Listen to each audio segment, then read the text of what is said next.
And Russia is not alone in its efforts to undermine the global rules.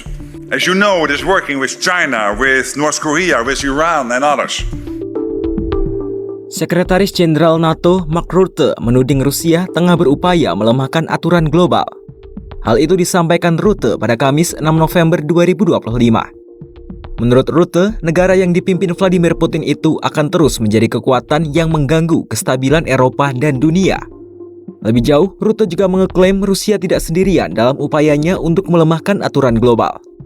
Rutte menuding negara seperti China, Korea Utara, Iran, dan negara-negara lainnya juga terus bekerja sama dengan Rusia.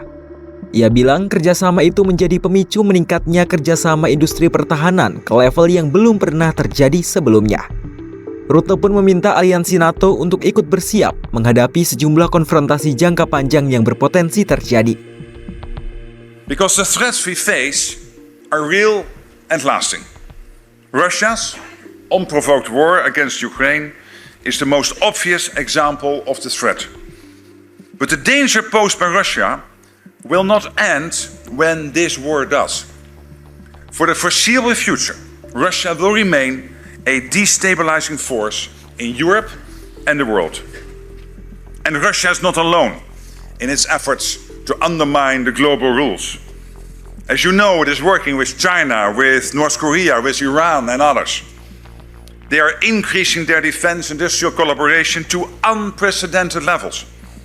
They are preparing for long-term confrontation.